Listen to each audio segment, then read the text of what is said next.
seem to be like almost more concerned with uh, Microtransactions yeah, and blah blah and blah. or whatever they just had planned, and it's Hmm. not like they're gonna change. Now I get it. You can't just decide to switch on a dime just because all of a Hmm. sudden something went wrong or whatever. But Yeah, and that's the thing. Like that's the thing that when you sit there and you look at it, like you can't sit there and like what was it? The thing is like I remember they did an interview a long time ago um with one of like the heads of like the World of Warcraft division, and they were sitting there saying that it's like if you ever want to know what it's like to play God, like run an MMO and you'll understand. And they're like, you can't please everybody all the time because you do one thing and then it sits there and it pisses off one group, and then you switch it for that group, and then you piss off the original group that were happy. yeah, exactly. So You can't win. you can't win, yeah. And that was the thing that they're doing, and the sad part is they sit there and they get to that point where they're like they're trying to balance out this game and go back and forth and blah blah blah, and we need to make these people happy, or no, we need to make those people happy.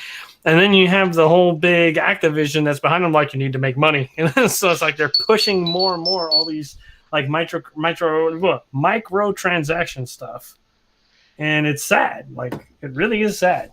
And another thing that's unfortunate is a lot of times you can't turn a ship that big quickly. So Mm-hmm. it seems that like one of the reasons why I was telling people I like ESO, I there isn't really that much of an end game. Like there's veteran runs and some dungeons and things like that, but there's so many quests along the game that have nothing to do with like being an end game. So it's not like when you're playing like you're in Stormwind as a level 1 or something and you're fighting rats and it's like, oh man, I can't wait till I can at least get to like molten core or something like that.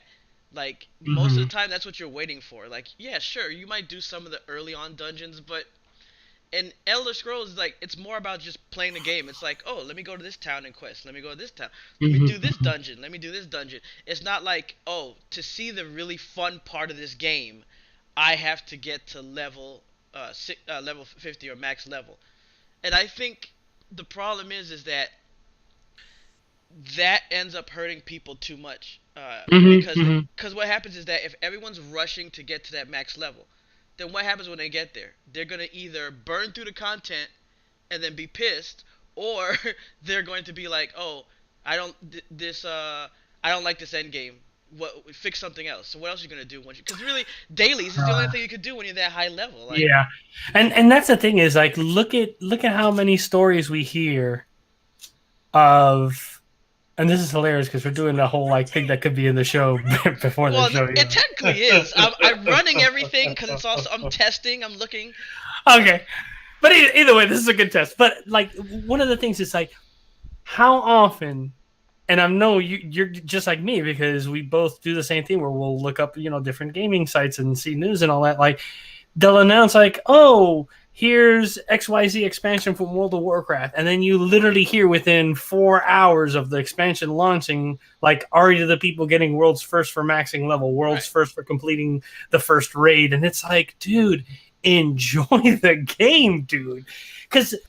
And that's the sad part is to your point, those are the people that complain right away, like, oh, there's nothing to do in the expansion pack. It's like, dude, you did like everything that you were supposed to take your time doing in a couple of hours because you wanted to be the first person to do this. And like now you're mad that there's nothing to do. It's like, look, I'm sorry. Yeah, even in Fallout 76, okay, it has problems. We all know that. It's well documented. Everybody out there knows.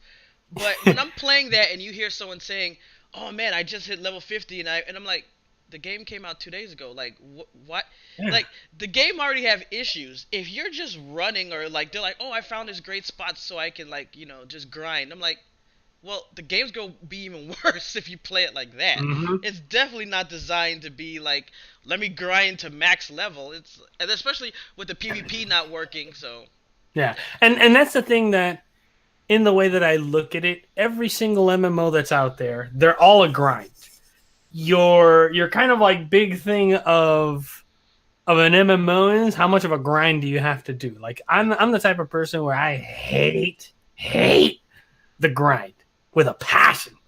If it's a game that I do the grind, but I don't feel the grind as I'm doing it, I'll enjoy the game. Yeah. But the moment you get to that point where you're like, oh, I'm doing the same quest just over and over and over and over again, that's where I'll sit there and lose interest in the game. And then when you look at the flip side of the coin, there are people that love that in an MMO. Like, you look at a lot of those like Korean MMOs that come out, and it's literally that's all that you're doing. Is you're just spending hours at a time just playing and playing and playing. Like, I loved EverQuest for what it was, but man, I hit level 13 and then I played a day, 8 hours to get to 14, and I'm like, I can't do this. I can't. Yet y'all, you like the hardcore Red Eye folk, I remember y'all used to play that thing religiously. Yeah. And I'm like, I don't know how you guys did. See, but I enjoyed, if you look at it at the time, Dark Age of Camelot was out around the same time. I enjoyed the grinding experience of Dark Age of Camelot way more than I did for EverQuest. But I feel like for me, the thing that made the difference for me was the PvP in Dark Age of Camelot was just way, like, done way better than EverQuest. And we talked about City of Heroes on previous pods. Oh my god, yes. And the thing about that game is I think they messed up too, because for people that don't know, originally you were going to be able to pick any of your powers. Like, it wasn't like you had to be dark or you had to be ice or you had to be storm or fire. No, you could mix and match. And they were worried that people would gimp themselves. But if you made the game more about playing a character and having fun than making the perfect character and reaching max level, you could have more fun, because how many people were just making over and over and over new characters in a main city, and they were not even level 10. You know, they're just make a new character, dance around with it. That's what they should have focused on. Or freaking all the people that kept making all the Marvel and DC clone characters just to make them. Like, that game was fun in its own. Like, the thing about that game is that game was a grind and a half. Granted, no surprise, NCSoft. But, like, I had so much fun with that game. And then once they did that whole, like, you could create your own missions thing, that just became, like, leveling was a side thing of it. Because I remember, I think I decided to jump back in one time, like, this is before they shut down. And I went into one of these things, and I was, like, I think if I remember right, I think I played by myself up to, like, mid-30s. And I was, like, probably 34, and I'm like, you know, I'm like, oh, let me jump into one of the things. Got a full group, and then did literally this one created mission twice, and walked out of there, and I was almost 37. And I'm like, wow, now I see what people were talking about, how, like, they've essentially gotten rid of the leveling grind in this game. But I wonder if it's just a time change too, because back in the day with EverQuest, people would sit inside the same room and camp it for hours. And then these other MMOs came along, and it was like, I mean, yes, you're getting older, people are having kids and all that, but it got to the point now where if things aren't instant, I mean, most of these games now, there's no such thing as having to really sit down and drink. Even in WoW, they made it to, like, if you need to get mana back, you just pop something to drink or eat, and it's 2 seconds and you're full. You know, it's not like back in the day you're sitting there. Not even. Now, if you sit there and you look at it, I think every single mage or class that relies on mana, you have at least one ability that you can almost instantly gain back all your mana. So, like, if you look at it, the mages, which was the ones that used the mana the most, especially the arcane ones, which that's the one mage in that game that burns through its mana the quickest.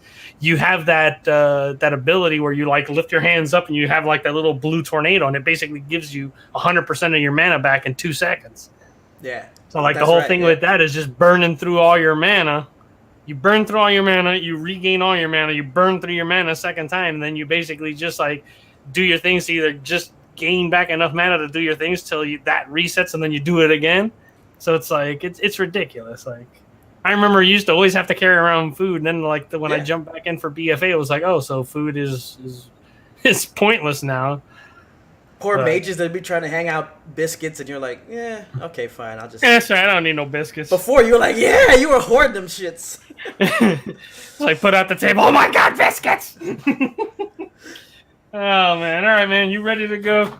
Let's do this for the Let's do peoples. this for the peoples. All right, all right. What's up, everybody? Welcome to another Geek Salad, the first one of 2019. Welcome everybody to the show. I am your excellent host, Randy. With me always is my super excellent co-host, Jose. What's up, Jose? What's up? What's up? We are powered by the Obsolete Gamer Network, and for the first time, we're streaming on Twitch. So if you like what you see, give us a follow. You can find us on podcasts on our YouTube page. 2019 is gonna be the bomb. That's right, baby. We're coming live. We're gonna do as many shows as we can do for your fine folks. And now that we got the power of Twitch behind us, it'll be even more fun. Yep. Which is weird because, as we were discussing beforehand, now and the way that we used to film the show, where we would do it through our our Google Hangouts, where I could see Jose. Now, because we're streaming on Twitch, I literally see a circle that pulses whenever he talks. Look, I'm gonna get a picture of myself, and I'm just gonna put it there. So post it on the.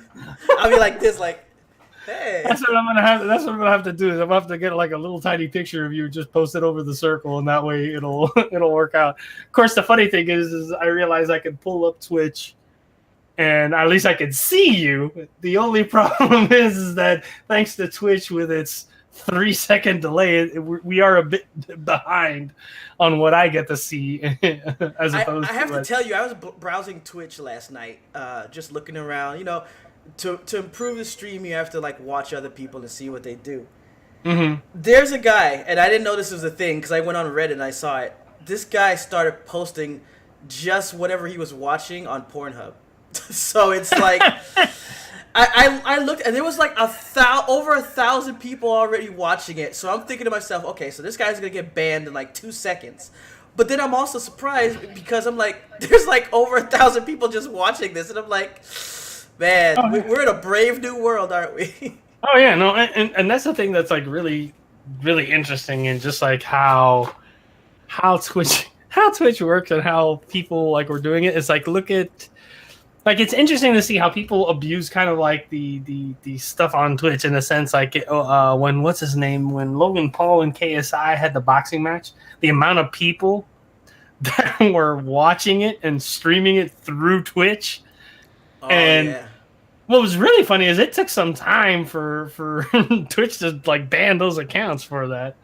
That's the thing. It was up there for a while. You know, I was only watching it for research. You know, I wasn't into whatever he was watching, but I just wanted to see what would happen. Research. Yeah, research, man, research. But man, it stayed up for a good half an hour. So I don't know, man. That's too funny. Well, Twitch bots aren't as fast. So how was your holiday? It was good. Like sat at home. Got some interesting gifts and things, and wonderful gifts. By far the 2 gifts that I've gotten, because like luckily for me, my birthday actually falls a little after Christmas, which is nice. Sucked as a kid because it was like, you always had your parents were like, "Ooh, you're gonna get one huge gift for both Christmas and your birthday." It was like, and you're like, bullshit. Like, dang it. Because see, the problem with that logic is, right, the idea that, oh, it's a bigger gift than you would have gotten if you just got a Christmas gift. Okay, how do I know that? Right. You're at the store and you're really thinking to yourself, okay, I was going to buy him the $50 G.I. Joe set, but since it's a combined, I'm going to get him the $100 one. Yeah, right. I don't see that happening. Yeah, no. So, but it's cool because, so for Christmas gift, my best friend, I think I ended up getting it a couple weeks early, and I think the last show that we talked about, I've been playing Red Dead Redemption 2, which has been it's an amazing game, but the things that happen in that game are so funny. So there's a mission that you have to go and save like this one dude of your gang. So you go and save it, and the thing is like the mission that I did prior to this, there was a bounty put on my head in this one area of the map. So anytime I'm in that area of the map, if a bounty hunter spots me, they're going to chase after me, and I either have to run away or you just deal with it. So I sat there, complete the mission, free this dude. He takes off. like Arthur's like, oh, I'm gonna sit there and just like check out the camp, see what I can find in it. Sure enough, all of a sudden, like I start seeing on the mini map, like like whenever there's enemies in a certain direction, it'll shade the edge of the map in that color. So I start seeing like the top of the map is shaded red and it's kind of like shifting around. And I'm like, oh, like I thought I cleared out all the guys here. Turns out 7 bounty hunters showed up looking for my bounty. Damn. And I'm like, oh. So like I get on my horse and I'm like, I'm gonna run away. I'm like, you know what? The heck with this. I still haven't even barely checked out this game. And I turned around and got my Winchester and just started taking them all out. So I took the 7 guys out. I ended up like clearing out the camp, which it didn't really have that much stuff on it. But I'm like, dude, this stinks. But the neat thing is it did introduce into like, because I'm still like way early in the game, that if you do get a bounty on your head, you can go to like the post office and you could pay whatever the bounty is, and then it takes the bounty off of your head. But I sat there and I'm like, okay, so like I did this mission where it put this $300 bounty on my head, which essentially like we murdered a crap ton of people. And I'm like, man, only in America. You murder like a town's worth of people. You go to the post office and go like, here's $300. And they're like, yeah, we know you killed like 20 or 30 people, but it's all right. America's heading that way again, though. So I don't. Yeah, it was so funny because it was like, wow, like you could kill a whole town and then pay $300 and then just you're done. And it was just like so funny. Since I don't have the game, I don't know. If you killed a bounty hunters, does that raise your bounty? So far it didn't, and I only think it didn't because there weren't any other witnesses to me killing those guys. Because like that's the one thing that like I remember in some of the reviews they kind of like complained about, that it's like you can sit there like bump into somebody in town, and if you knock them over or whatever, like somebody will see it and it's like you're wanted for assault or whatever. You know, like they joked around. I think it was like Angry Joe joked around that was like, dude, you can't do anything. And then like it was the joke that he did in his review is like you see them in town, he bumps into the guy and like his other like co-host in that, and he's like, you know, you won't make something of his son, and all of a sudden you see him like looking around. He's like, not right here. He's like, follow me, and then like you see them go out of town, and you see him kind of like joke around, like he's looking around, he doesn't see anybody, and he's like, I'm gonna sit there, and all of a sudden like the other dude shows up. He's like, hey partner, what you doing? And he's like, damn it, I can't do anything. So, he jokes around about that. It's like how there's always like seems to be like somebody, some witness around somewhere. Now, the thing that's kind of cool, though, that I like that they did is if, let's say, somebody spots you doing something and it'll bring up a thing that says, like, witnessed, and then it'll tell you whatever crime they saw you do. If you chase the person down, you can, like, grab them, and then you can threaten them, or you can, like, hit them and then threaten them, and then eventually... Like most of the people that I've caught up to and I've just grabbed them and then threatened them. They're like, all right, I won't say anything. And then it'll disappear and then you don't have to worry about it. But it's interesting to see, like the best way to do it is if you get close enough, you run over, you take your lasso out and you like rope their feet and then just drag up to them. And then like I've done it where you hog tie them and then you threaten them and then you unhog tie them and let them go. So it's so funny just the way that they made that game. But that was like one neat gift. And then, so I've had for the longest, for a good bit now, I've had the Logitech, the G903 mouse, which is an amazing mouse. But for my birthday, my wife got me the Power Play mat that they sell. So essentially what it does is it's a mouse pad that has a wireless charging mat underneath it. So what's cool is on top of the mat, you could put down, they give you, I think it's 4 different surfaces. So you can do, it's like 2 cloth and 2 hard. And you can put whatever surface you want. What's kind of neat is it comes with like a little puck that goes onto the bottom of the mouse.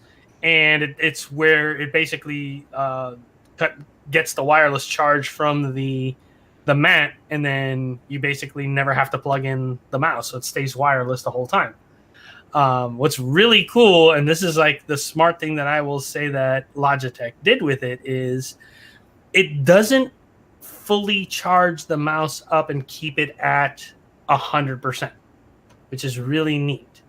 So what it does is it will charge very, very slowly the mouse up to 100%, and then basically the mat just shuts itself off.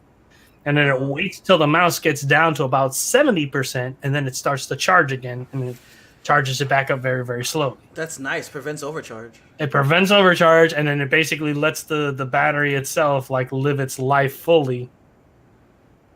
So I was like looking at it, I was like, dang, like these guys sat there and really, really, really did a really good thing with the software so that it'll actually keep your battery running as long as possible. So it's really, really neat. So like the other thing that I like that's kind of cool is built into the top part of the power play mat itself, it has one of the little wireless adapters that comes in the box that you get for it.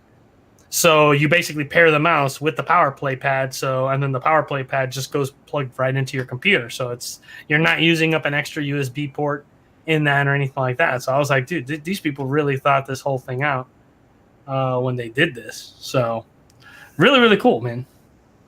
Okay, so that is really cool. But here's my question: the gifts that you guys do, is it one of these things where you put like a list of links, or is it like spontaneous and the person guess? Because it's like with my girlfriend, it's like, man, I'm not good at, like, I can guess little things, but it's like if I go try get some jewelry, oh, this looks terrible, or this didn't fit right, or something like that. It's like I don't got those skills, bro. We do lists, and actually, I realized like the other gift I got for Christmas is I'm wearing it is the I upgraded my headphones. So I had for the longest time the HyperX Clouds, which let me tell you, stereo headphones wise, by far probably the best stereo headphones that I've ever owned. So I ended up getting, because I did a research, because one of the only things that I had always wanted to do and always wanted to get and all that, at least in headphones, were like true surround sound headphones. Reason being, it really, really, really does make a difference when you're playing a game. Like, even though when you look at it, headphones like the HyperX Cloud, they have the simulated surround sound, and it kind of does the surround sound. It's much more difficult for me, I find, to tell the difference in the sound by the simulated surround sound if it's front right or rear right when you hear the sound, because it almost sounds exactly the same. With the hardware one, like, I can definitely tell the difference if it's behind me or in front of me. But I ended up getting from the Steel series the Arctic Pro headphones with the game deck is what they call it. So basically, I'll kind of hold it up here. It's like a little kind of like, if you look at it, it's like a little kind of like controller. So it gives me my volume there and all that. What's really cool about it that I like, it gives me volume control on this. It also has a dial for the mix. So if I'm listening to a game and chat, I can actually turn up the volume of the chat so that the chat is higher on the headphones. So it makes it easier for me to hear. Because that was the problem that I used to have with the HyperX Cloud. I'd have to turn the audio down in game so that the chat would be louder than the in-game audio. The other thing that I find that this has been at least the only headphones that I've ever seen that does it. It has an option in it because it has a built-in microphone into the left headphone. But with the software and this little controller, it actually has a thing where I could turn it on, and what it actually does is it turns the mic on the headphone, even if I have it pulled in all the way. But it puts that audio, and I can adjust how loud it is into the headphones themselves, so I can hear what's going on in the room around me. So at first it was like, oh, that's kind of interesting. And I'm like, why would they do something like that? And then it made me think of when I was using the HyperX Cloud, when I would use the sound isolation headphones, I would actually be playing a game and I'd be talking, but I'd realize, like, my wife would be like, dude, you're practically yelling. And because since I would have to do that because I couldn't hear my voice, I didn't realize how loud I was speaking. So I would talk louder where I could barely hear my voice through the thing. Because this thing has this, even though the headphones themselves, and it's interesting because they're not that little like fake leather thing that causes the noise isolation. It's kind of like a padding that it does seal the thing. Because I could hear the outside thing, like I don't have to yell, which is really nice. Or the other thing that would happen is if my wife would come to talk to me, I used to have to do the whole like pull your ear out from the headphone to hear what she was saying. Whereas now I can keep my headphones on and talk to her and still like have the conversation. That's pretty cool because you often do feel like you're like trapped in like one of those little cone of silence, a cone of sound for your game or whatever chat you're listening to. And that was one of the things that for me, like, was worth the purchase of it. Like, it was kind of cool that it was like, wow, I can actually sit there and have somebody in the room talking to me, and I can hear what they're doing. So the cool thing is, through that little controller port, I can turn that on. I can turn the volume like low, medium, high. I can turn it off if I want to. So if I'm going to go into a game where it's like I need to concentrate on the sounds of the game, I can just turn that off. And like me and a friend of mine have been playing a lot more Call of Duty Black Ops, the Blackout. And I was like, this is going to be the true test. Like this and Battlefield are going to be the true test of like how good is the audio on this thing. And man, we'll be sitting there in a building. We'll be looting, and I told them, I'm like, if it's just you and me inside this building, like crouch walk, because then I'll be able to hear a lot farther out. And there have been times, dude, let me tell you, I've caught people sneaking up on the house on us because I'll hear them start running up to the house, and I'm like, oh, we got somebody coming by. And he's like, where? And I'm like, they're outside, and I'll like start turning my character, and it's neat because of the surround sound, it'll actually move the audio around me, so I'll be able to like zero in on using the compass on the map and be like, all right, they're coming from the north. So I'll know exactly where these people are. And we can like spec them essentially in the game, which is really, really cool.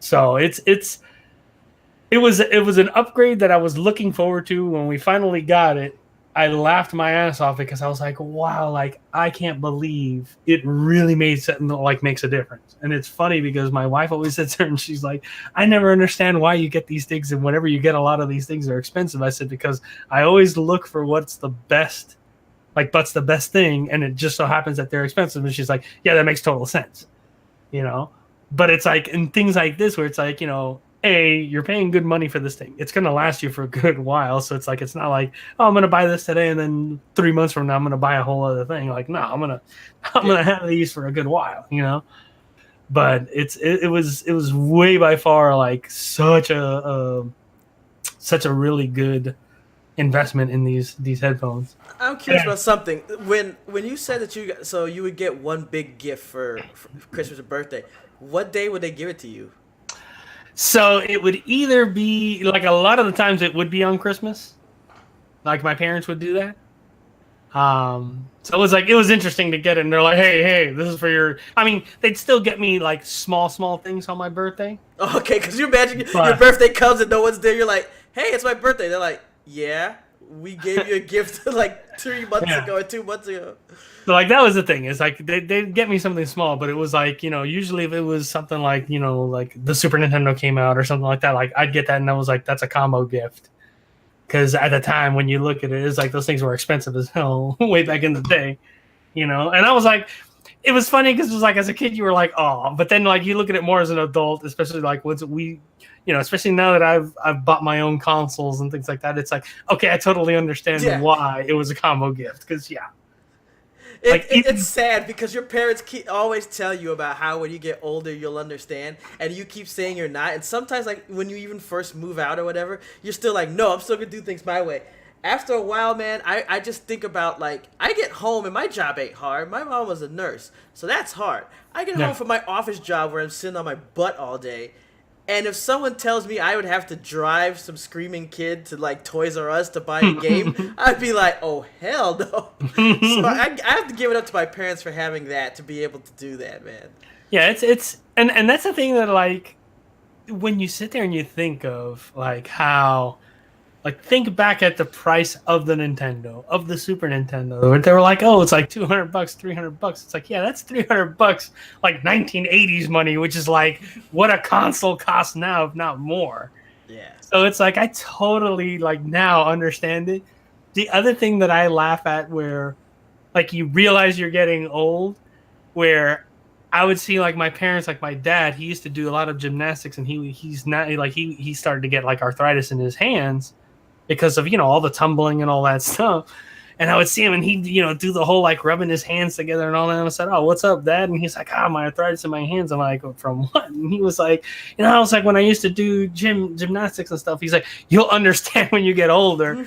It's like, now that I've got, like, especially after I had the surgery on my knee and stuff, I was like, damn, now I see what my dad was talking about. And even like when I went to the doctor, I remember when I first got it checked out, the doctor was like, "You're way too young to have arthritis in both your knees." And I kind of looked at him like, and he's like, "It just means you did stupid stuff as a kid. It's all right." He's like, "But you just shouldn't have it this young." And it's like, now going through the winters and having it bug me and all that. And it's like, man, now I understand what my dad was talking about. The doctor's like, "You did stupid stuff when you was a kid, and now the bills come due." Yeah, no, but that was funny. It's like the guy just looked at me. I could see he's like, "You just did stupid stuff as a kid. It's okay." Like, he's like, "You just shouldn't have it this early." But yeah, no, but It's funny because speaking of that, trying to get in the whole Twitch streaming, I wanted to play retro games. I mean, Obsolete Gamer, we started with old school classic games, right? So I'm like, okay, I'm going to make some streams. I'm going to play some of these old games that I love. So I load up like Mega Man X. I'm like, man, I used to play this game. I wouldn't die once. I'd go all the way to Dr. Wily. I'm getting my butt kicked on like, not the first level, but like once you start picking what boss you want to go after, I'm getting my butt kicked. And I'm just like, dude, this is so bad. Where's all my skills gone? I got one better for you. So remember when they released the remastered DuckTales? Oh, yeah. So I remember when I saw they were coming out with that, I'm like, dude, I loved DuckTales on the NES when I was a kid. And I was like, I gotta get this game again. And I remember as a kid, like, you'd go over to your friend's house, you'd plug in DuckTales, and you'd spend 2-3 hours just playing through the game in one sitting, no problem. I started to play that remaster, and I was just dying and dying and dying. I'm like, man, this thing is hard as hell. And I was like, I don't remember this game being this hard. And then I remember at one point, then I'm like, it couldn't have been this hard.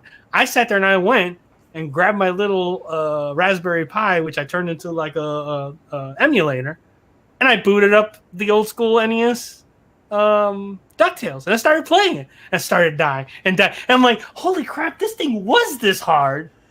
We're so used to like that Nintendo hard that it was nothing. And I was like, wow, like, you don't realize, like, at that point, that's where it literally hit me, where I was like, wow, they've simplified games so much now. Oh, yeah. That you go back and play these old games, and it's like, how in the world did I get through this thing? I mean, even Turtles in Time, which is on a Super NES, and it's not that hard. I was dying after a couple of levels, and I'm just like, I used to beat this and not lose one life. I remember Streets of Rage 2. I would beat that and not die once, even on the boss. And I'm just like, holy cow. I mean, I always had trouble with Battletoads, Ninja Gaidens, things like that. But I could still beat it. Like, I beat Ninja Gaiden after a long time, but I beat it. Now I probably couldn't get off to stage 2. I'm like, damn. Yeah, it's mood lighting here. Oh, I like that. It's coming off like a blue. Yeah. But that was like one of those things that, like, looking at that game, what was the other one that I started playing? Oh, Earthbound. I started playing Earthbound on the SNES Classic, and I was just like, dude, I remember like getting through that. Like, it took a while because it was a long RPG, but I remember starting to play it, and I'm like, I don't remember this game being that hard. Like, I can't believe it's that hard. And that's the other thing that I realized, like, in looking at some of these old RPGs and looking at a new RPG, man, the new RPGs nowadays, they hold your hand throughout the whole game. Oh, yeah, you need to go to this spot. You need to go to that spot. And I told you, dude, I loaded up. I got for my Switch basically like a quote unquote remaster. It's not really a remaster. It's just like a port of the original Phantasy Star on the Master System. Yeah. Yeah. I started the game. It's like, yep, your dad's dead. And I'm like, all right, so what do I do? I'm like, I guess I'm wandering around the map to figure out where I need to go because I don't know where I gotta go. And I look at that and I'm like, man, I remember. And then it took me back to, again, old school EverQuest. You got your quest and you got to go to this town. There was no marker. You had no idea how far that town was. And I remember doing that and it was that level 13 character I had where I got the quest and they're like, oh, you got to go to such and such city. And I'm like, okay, so I start looking at the map and I'm zooming out on the map because I'm assuming like, oh, it's probably not far from where I am. And I'm like, I can't find this stupid city anywhere. And then I remember, like, I'm like, I got to figure it. So I start asking in chat, like, hey, does anybody know where this town is? And they're like, oh, yeah, it's on the opposite side of the world. And I'm like, I got to go to the opposite side of the world. Which was a trek. It was a trek. It was a trek through the highest level of the area of the game. And I was like, and I'm sitting there like, how the heck am I going to get over there? And I'm like, because this is a low-level quest. And like I remember one guy was like, well, if you're lucky, you can get a mage to teleport you to the closest thing and then lead you over to that town is probably what you're going to have to do. And I remember the closest spot or teleport pad that a mage could teleport us to was in that one swamp that was near like 3/4 of the way through the land. That was like a level 30 with the orgs. Yeah, it was like a level 30 area, and the mage is like, all right, follow me. Whatever you do, just stick behind me. Problem was, I was so low level, everything within a 10-mile radius was aggroing. It's like dinner time. Oh my god! I remember I finally made it to that thing, and I was lucky because I think if I remember right, I just had to meet this dude at this spot, and then the quest went back to the opposite side of the world. So I kept my my runestone or whatever that I could teleport back on that side of the island. So I was just like, bet the guy's like, all right, yeah, blah blah blah. You need to go to such and such place. I'm like, I know where that place is. I went poof and teleported back, and I'm like, all right. I'm like, I hope this doesn't continue to be like this. Because I remember I had to pay good money to get teleported out there. Remember, you could only bind in the city, and that was if you were a magic user. And then if you forgot what city it was, you're like, oh, okay, I need to teleport. And you teleport back, and you're like, oh. Oops. Yeah. Like, because that was the thing is, I was bound to that, like, starter town or whatever, which was a short walk away from the main town. So I was just like, okay, I'm going there. But, man, oh, man, like, we've gotten simplified in our gaming, man. Holy mackerel. But yeah, like, God, that drove me nuts.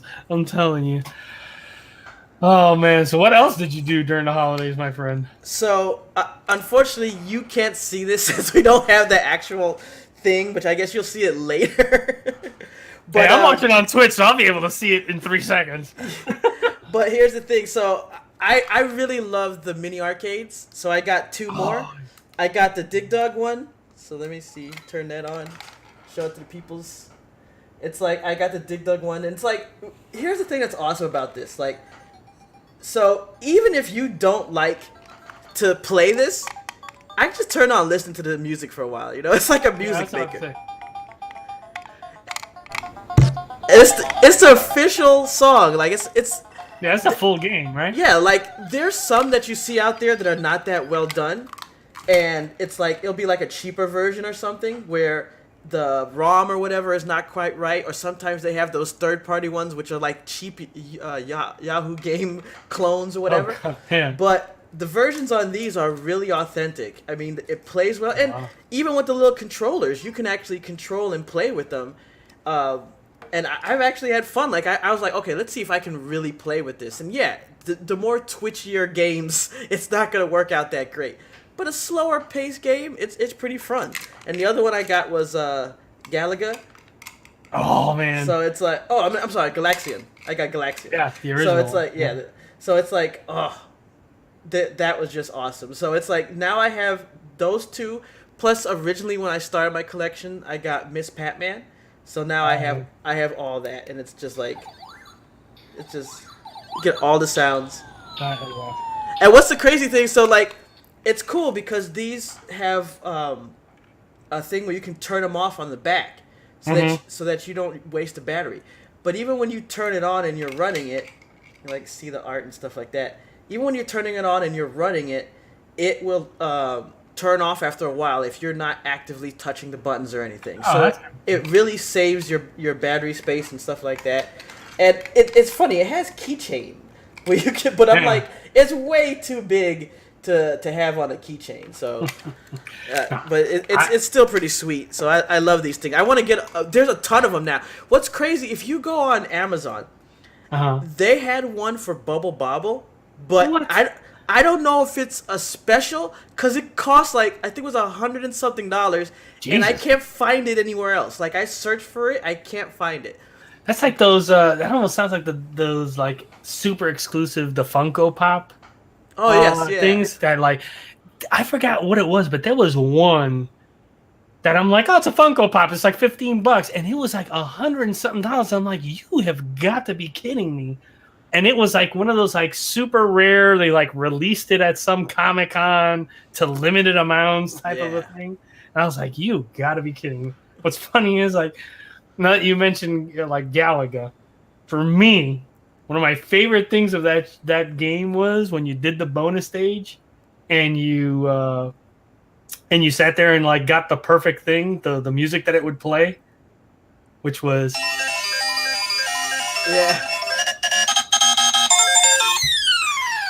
like that was like one of my favorite, like as a kid, that little theme when you would do it. And what's funny is, so I picked up not that long ago, the Super Smash Brothers Ultimate, and I forgot that one of the little like capsule things that you could get and throw out, it's the little blue alien that does the little cone that you could get sucked up, and it was how you basically got a second ship. Oh yeah, right, yeah. In Galaga. But the funny thing is in Smash, if you get caught in that, he like sucks you up and then flies off the screen and you instantly die. So it's like, so every time you see it, it's like, oh god. And like, dude, they use the sound effect from the Galaga, so you hear the beer when he flies out, and then you hear the ding when he does the little cone, and then when you get caught, you hear the wee wee wee when he catches you, and then it takes off, and then you get die. And I was like, what? The first time that happened to me, I was like, man, this is so unfair. How does Nintendo do it? Where I mean, they have a bunch of games that are fun, especially back in the day. But how is it that they were able to hit over and over again? I had some friends over yesterday that were playing Mario Party, and they were just having so much fun. And I was like, man, they've gotten their list. There's Zelda, there's Mario, Metroid, a little bit lesser because it's Prime and all that's been good, but not like the others. Mario Party. It's just like, man, they just hit on these things, and it's like, bam, you're going to make money. Everyone's clamoring for it. Yeah, so what's really, really interesting is, so there's a YouTube channel that I follow called The Game Theorist. So I don't know if you've ever heard of them. But this guy's channel, he's amazing because like the first time that I got pulled into his channel was when he started like going into the background lore of Five Nights at Freddy's. And he started to do this because like he played the original game and just fell in love with this game of like this whole story of like, you're this security guard working at this thing. And he's done something like 8 or 9 videos going into the lore. And when I mean this dude goes into the lore, like this dude goes into everything, like explains who the purple guy is, explains how these like the animatronics are walking around, like does this whole thing like to the point where like got the books and read the books, and then like he kept updating the theory. And it was funny because you'll watch on a lot of his videos, he'll be like, all right, this is the final video for Five Nights at Freddy's, and then he'll make the next video and he's like, okay, I swear this is the last video of Five. But it got to a point where he was like coming up with theories that anytime the creator was doing an AMA on Reddit, he'd go on and he'd ask him, and this guy would confirm or deny stuff. And I remember it got to a point where like he became friends with the developer, the guy who designed it, and he was like, "You have been the only person that literally has like gotten what I wanted as the vision out of this game. Like, you've hit the nail on the head, like figuring Nice. out what the whole story is." So what's interesting is he apparently had done a game theory on Super Smash Brothers on the Wii U, and then did one for Super Smash Brothers Ultimate after he played through the single player campaign. And he said that when you look at it, there are basically three endings that you can get from the game based on whether you have Galeen get destroyed, the Shadow one get destroyed, or both of them. And he basically made the theory of, if you look at what all the different things represent, like, you go into it, and I was like, at first I started listening, and I'm like, oh man, like, I never thought this game could get like to that type of level of like depth and all that stuff when he's explaining all this stuff. And when he looks at it, he also goes into like why he feels these, what his theories are. And one of them was the whole thing of what's his name of Sakurai not wanting to do any more Smash Brothers. And it all came back to, when you looked at it, it was either the Wii version of Smash, or I think the GameCube was the one that he was like, this is my last one that I'm doing. And then they came out, and the president of Nintendo like announced like, hey, we're coming out with a new Smash on the Wii at E3 when he announced it. And he was like just as surprised, to hear this. And then he went and had a meeting with him, and he kind of like was like, it was kind of weird that, you announced this game and I had no plans on doing this, but it almost seemed as if it was kind of like a threat of me, like, to like threaten me to make this game. And he's like, and it kind of was. And he knew that this guy was just so into this series, the Smash series, that if he, even though he said, I'm not doing anymore, that by him announcing it, he would be like, I'm not going to let somebody else do this franchise. Like, it has to be done right. And that's how he got him to come on to do the game. And I don't even know how they got him to come back on to do Ultimate. But like, when you look at the ending, like, it pretty much is set up where it's like, all right, this is truly like, this is it. Like, I don't think there's ever going to be any more Smashes, because this guy's like really like, I'm done. Could you imagine if everything in life was like that? It's like you look on Facebook, and then your girlfriend's like, we're getting married September 3rd. You're like, wait, we are? You called your girl like, when is this happening? She's like, it's happening. But it's crazy when you think about it. It's like, wow, like, but at the same time, you realize like how dedicated to the craft a lot of these developers at Nintendo are. And that's why I feel like when you look at it, like, they keep coming out with these games and they're huge hits because they know like the quality that they want to make the game at. They know exactly what people expect of it. I mean, you look at the Switch, and you have Mario Kart 8, which is basically, the deluxe, which is basically the same one that was out on the Wii U. Phenomenal game. And I've heard, like, if you want to sit there and get a Mario Kart, that's the one to get, because it literally has all the DLC from the one that came out on the Wii U. You have the Super Smash Brothers Ultimate, which is a phenomenal game. You have Mario Party, which I've heard is really, really great. I haven't played that one yet, and it's like they keep coming out with these games. Like, they're going to come out with Metro Prime 4, which I'm sure is going to be really cool. Look at Breath of the Wild, phenomenal Zelda game. Well, though it's funny because there's people that are like, they feel like Breath of the Wild really isn't a Zelda game because of just like it's so completely different than the other Zelda games. But I'm like, dude, that game. I've played it for a good bit, off and on, and I'm at the second like big temple thing, and it's such an amazing game, though. They said that about Zelda 2, and I admit, the side-scrolling in Zelda 2, it was a little bit hard to get used to, but over the years, I appreciated it even more. And, I went back and I've seen people who streamed it or played it, and I'm like, you know what, I appreciate, Zelda 2 for what it was. Obviously, when you got Link to the Past, I mean, come on, yes, that was great. But I don't hate Zelda 2 like the hate it got. People don't remember. It got hate, and this was back in the day when you did not have message boards to go on and hate games. Yeah, that's the thing that I've noticed. Like Nintendo's a company that they will take some bold risks in what they do, and a lot of those risks that they do pay off because people gave it a ton of hate, when Zelda 2 came out, but then afterwards people like the more and more people played the game, the more and more people were like, no, actually there's a good game here, and if you look at it, they went from top-down RPG to that side-scrolling, and then they went back to the top-down for Link to the Past. Right.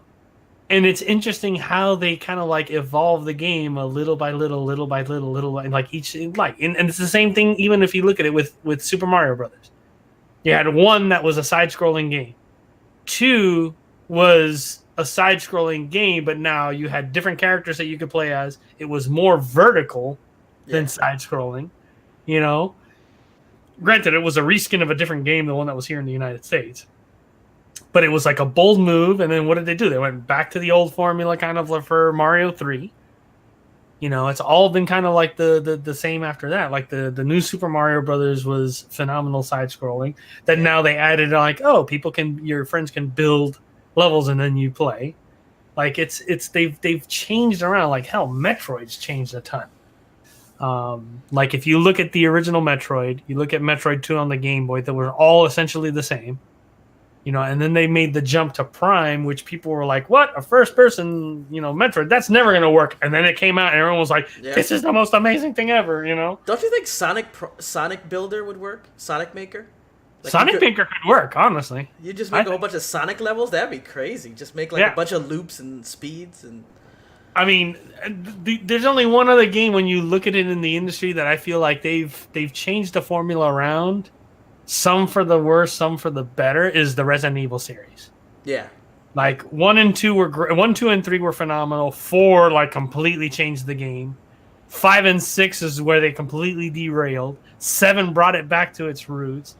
And now when you look at it, this remake of Resident Evil 2 looks insane. I have yet to download that one-shot demo, but I'm dying to do it because every single thing that I've heard about that game, they're like, it is scary as hell because it's using the Resident Evil 7 engine. Oh, man. But it's from the perspective of how they made Resident Evil 4, so it's over the shoulder. And in the movies that I've seen and people playing it, what's really creepy about it is like they took that dark factor of the police station and turned it up by 10. So like you can go into an area where there's kind of some light, and then the moment you get into an area where there's like not that much light or not enough light for you to see, Leon will pull out a flashlight and start shining the flashlight so you'll see.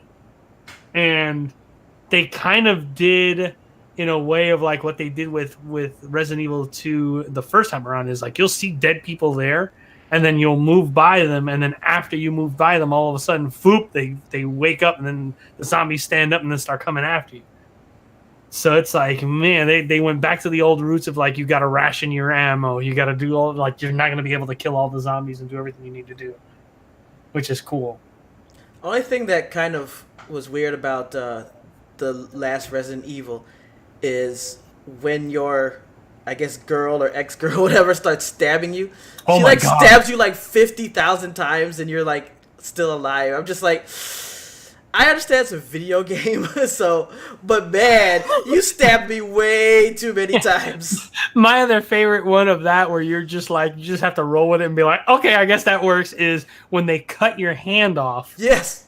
And then they plug it on and then staple it around, and then you take the hydrogen peroxide and pour it on, and all of a sudden the staples and everything disappear. And I'm like, yeah, because that's how that works.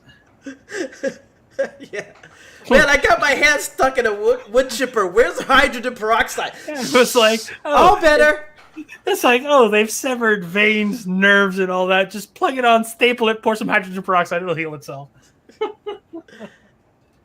I actually have a question to ask you, but since you're viewing the stream, since this is like a test, how's it looking? Because I can't wait till I get better internet, because when it gets better internet, I can up so everything looks even better. Yeah, But that's the thing. So far, so good. Like, I do notice there are spots where kind of and full, like, freezes a bit. But yeah, other than that, it looks good.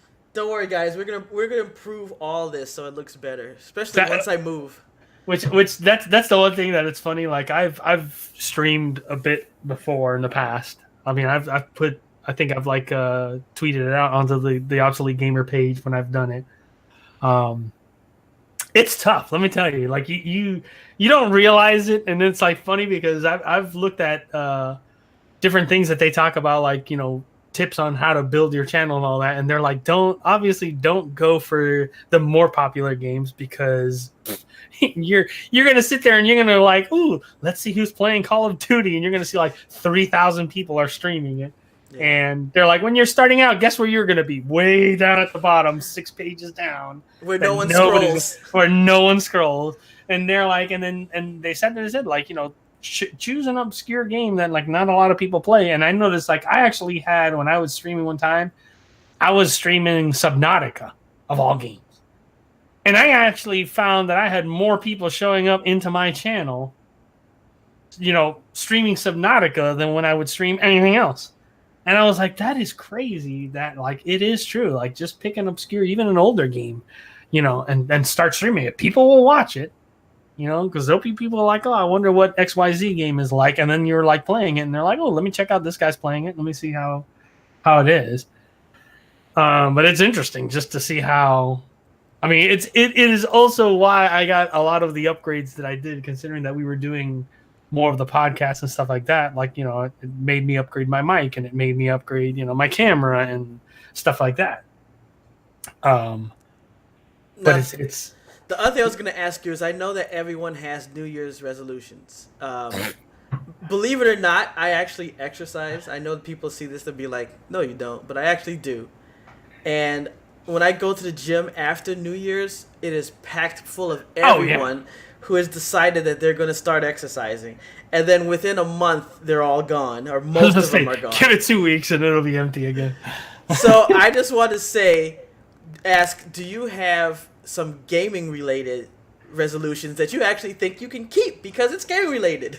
My biggest one right now is to go through and play a lot of my gaming library. Because we all know the devil that is Gabe Newell always has his sales, and you sit there and you end up getting a lot of stuff where you're like, oh, I want to get this game, and then you realize like, it's it's like 75% off, like I might as well, and then you realize like I'm never gonna have a chance to play this type of a thing. So it's like I have a couple of games that are all like really good games I've never had the chance to sit down and play. Like, so like I've played a little bit of like Ni no Kuni 2, of Dragon Quest 11, of Final Fantasy 15, and it's like I really want to play it. But like, what really pains me is I have the original Ni no Kuni on PS3, and when I got the Xbox One, I've disconnected my PS3 from the TV because I'm like, well, I don't have room on my TV stand to have it, and it's like, man. And the funny thing is that the little bit that I did play of Ni no Kuni before I stopped playing it, it was like unbelievable, the storytelling. Of course, the fact that it was written and animated by Studio Ghibli like makes that game just so much better. And it's like, man, I really got to go through. Like, when you sit there and you look at it, hold on, let me pull up my Steam library just to see how many games I have in it. And I'm almost afraid to look up because I know the number is going to be big. Let me see. Hold on. So library-wise, oh my God, 521 games. And I can easily tell you of the 521 games that are in my library, I've probably played about half of them. Let's see. I mean, granted, a lot of them I've gotten from the whole, like those humble bundles where you end up getting like 6 games for like $3, So let's see. Like 7 Days to Die, I've definitely played. Abzu, never. Action Hank, never. Adrift, never. Age of Empires 2, the HD, yes. The Age of Empires 3, nope. The 2 Alan Wakes I have played, which, man, it's a shame that studio shut down because Alan Wake was great. American Nightmare was even better. Let's see. Alien vs. Predator, yep. Alpha Protocol, yep. Amnesia, The Dark Descent, no. Among the Sleep, nope. Arcanum, nope. Argo, nope. That's a lot of nopes, brother. Yeah, no, that's a lot of nopes in a row. Ark, yes, I've played. Arma 2, yes. Armello, yes. Assault Android Cactus, nope. Awesome Nazi, yes. Axiom Verge, yes. And that's just the A's. And I went through what? 1, 2, 3, 4, 5, 6, 7, 8, 9, 10, 12, 13, 19, 20, 21, 22 in the A's alone. Let's see. Bastion, yes. All the Batman games, yes. Italian 1944, yes. Battleborn, yes. Battlezone, yes. Beat Cop, no. First no of the B's. Beholder, no. Siege, no. Big Pharma, no. Binary Domain, no. Binding of Isaac, yes. That's a great game for those folks. So, like, you can see, like, I have, like, Bioshock Infinite, yes. So there's a lot of stuff that I've gotten over time, and it's like I have the 2 Blood Bowl games. Oh, my God. And I don't think I've ever played them. Although I have heard, like, the Blood Bowl games, it's way better when you play it against people. Because, like, that has been, like, the 2 Blood Bowl games, they say it is the best representation of the tabletop game in a video game. Because it literally is the same thing. They're like, the only thing that it doesn't transmit over kind of well is the dice rolling for when you're doing the stuff. Oh, okay. Yeah. So, like, the 3 Borderlands games, I've played all of them. Brawlhalla, I've played. Breath of Death 7, I believe I played. Brink, I did play. How many do you have total in your library? 521. 521 I have. Oh, okay. Like I said, I've got a bit in there. And it's like, looking through this, there's like a bunch of stuff. Like, a lot of the stuff is a lot of indie stuff. Like I said, I've gotten it from the humble indie bundles where, like, you pay $2-3 and you get like 8 games, you know? Yeah. Like, I have 3 of the Company of Heroes games that I know I got those from a humble bundle. And I remember playing the original Company of Heroes, which was a great game. You know, like Conan Exiles, I remember getting that when it came out because it was, like, intriguing. One of my goals is to get my retro gaming skills back. And the best thing about it, I'm going to stream it as I do it. So you get to see me get my ass handed to me while I play these old games. But maybe eventually I'll get some skills. Probably not, but, you know, hey. I'll put it this way. If you want to play a game that'll build your skills back up, if you don't own it already, Cuphead. Yeah. Cuphead, let me tell you, those boys made that game great. Because, man, that thing... I remember playing, like, this is the thing that gets me about Cuphead, is you sit there and you play the game, and it is a tough game. But the thing that they make that's great in that game is the fact that when you die, they have that little bar where it shows you how far along the level you've gotten. Oh, yeah. So you can kind of, like, see, like, I was right there at the end. Like, I think that was the most ingenious thing that they could have done. Because it for me, it's kind of like the old the Dark Souls games, where it was like super hard game, super frustrating game. But man, as you sit there and you started to figure out like how to kill this one guy and how to kill this other, like you felt like you were moving forward, even though it was like a really really like tough game. And that's kind of one of the people that I follow now, Red Sonja. She speed runs that game, and I was just watching it, and I'm just like, "Are you kidding me?" I'm like, just burning through, and I'm just like, like I can't kill one of the easy guys, let alone a boss. Oh man, but that's like, for me, it's like going through my library, finding stuff to like just sit and play, and like even if I play it for 10 minutes, just to say, okay, I played it at least, you know. And if it's something really good, then like, all right, I want to keep it. But that's like one of those things I need to do. Like like I said, I know me and a bunch of friends of mine got into um, the Elder Scrolls Online. All of them have stopped playing, so I still have my character there. I forgot what level I am in Elder Scrolls. I'm probably in the teens, if not more than that. Probably in the 20s. Yeah, no, I think I was like 28 or something like that. Um, I'm pretty sure I was in the 20s. But that game was getting more and more interesting as well. I'm having fun with that, so you'll still see me in that. But yeah, I'm trying to expand and do more. So Yeah. But that's the other thing. Is like, I had that game, and then got off of it. Like I was playing WoW, and I'm not playing WoW anymore. Um, okay, so now I'm scrolling through here in my game library, and I've come across a game that it's like I have to sit there and play. So Grand Theft Auto 5 on PC. ah, What I laugh about Grand Theft Auto 5 is how many times I've restarted this game. So I picked up Grand Theft Auto 5 when it was on PS3 and played through, I want to say, the first main heist. Then I sat there and it sat and sat and sat. Got my PS4. It came out on PS4. I traded in my PS3 version, bought the PS4 version. Started playing that. And then played through till I got to the point where I got to like the second heist that you do. And then it came out on PC, and I'm like, well, I'm on my PC way more than I am on my PS4. So I traded in my PS4 version and got it on PC. And I literally have played it where I haven't even gotten to the second heist again.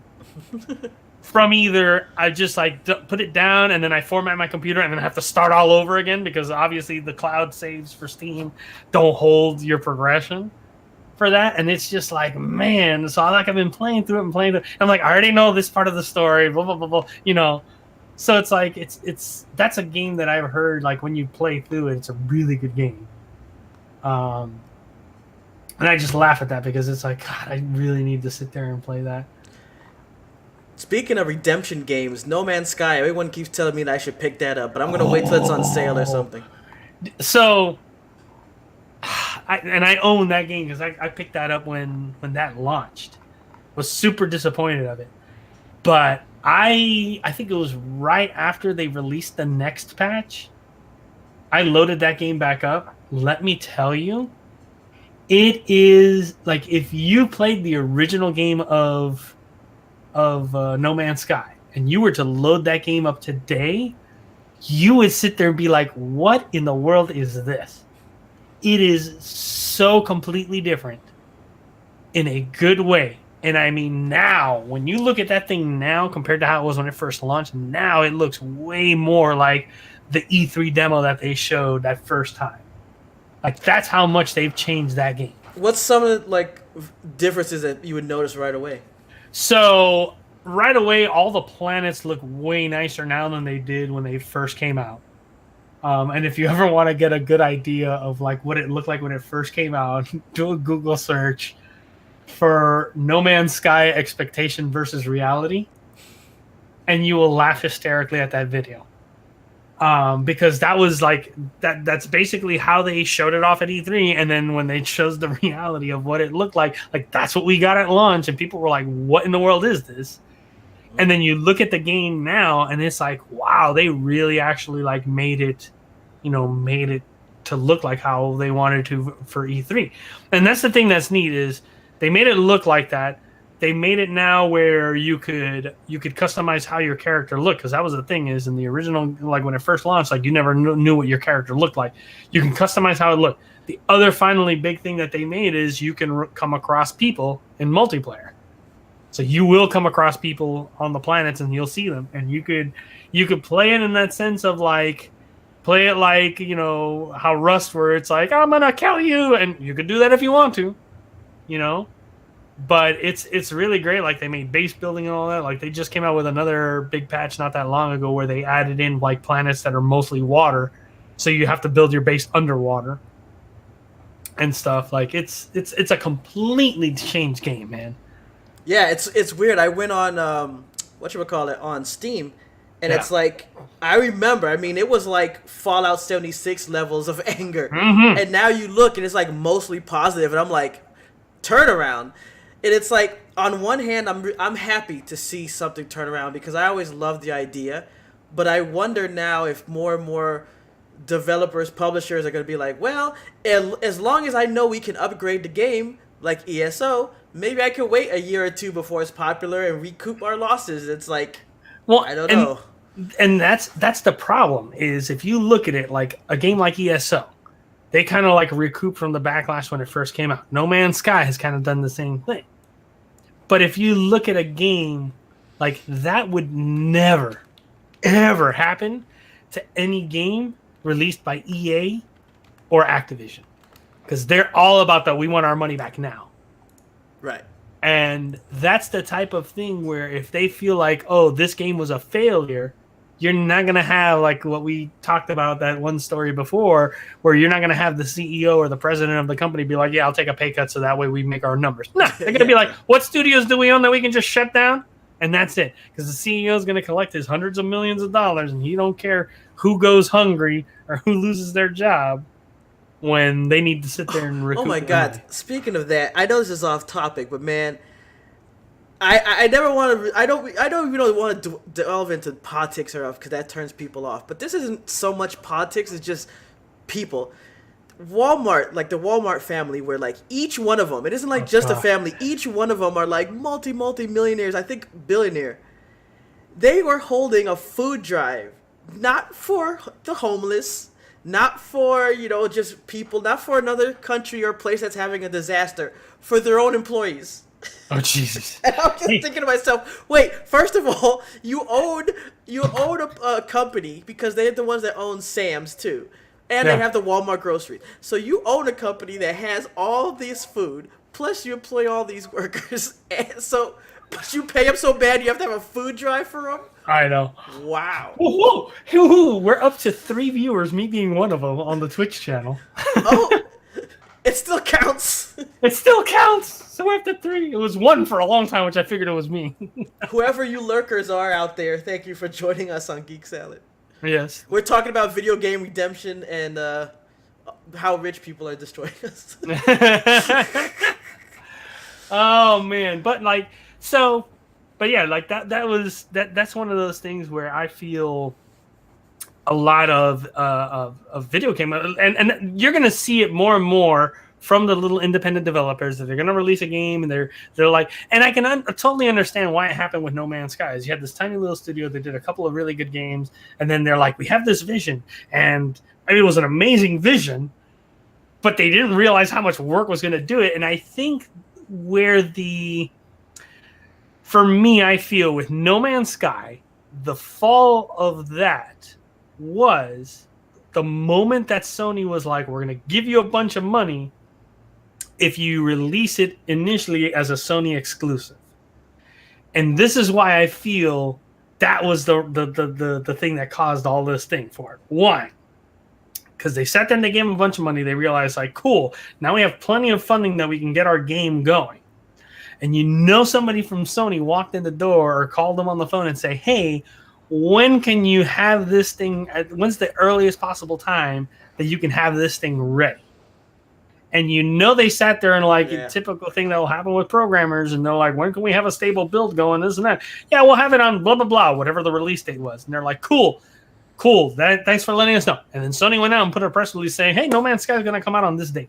Yeah, it was kind of like a Nintendo thing. Like, yeah. No Man's Sky will be released on X. And it's like, oh. On Sony PlayStation exclusive on this day. And then that's when you can see, like, kind of Sean Murphy was like, oh, yeah, it will be, And that's, I think, the problem that happens with a lot of these big games is they kind of tell them, like, when's the earliest that you can have this thing out? And they say, like, yeah, we could have a stable build in 2 months or 3 months. And they're like, cool. And then they announce this release date, and they're like, whoa, what are you guys doing?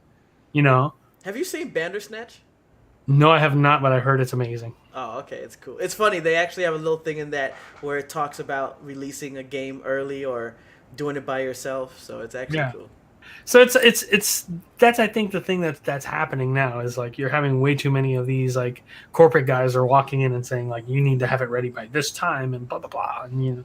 And on the other hand, we have what's his name, Star Citizen, where it's gonna be. Oh my god! It'll be my great grandkids who will be playing it. Don't even get me started on that. So if you remember So Vu from Red Eye, Roger. Yeah.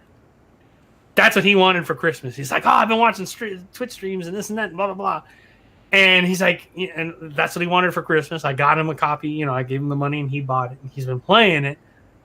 And I sat there and he's like, you know, oh, that he's like, the game looks amazing. And I'm like, yeah, but it's never coming out. You know, they're going to keep adding stuff. They're never going to have like a real release date for it.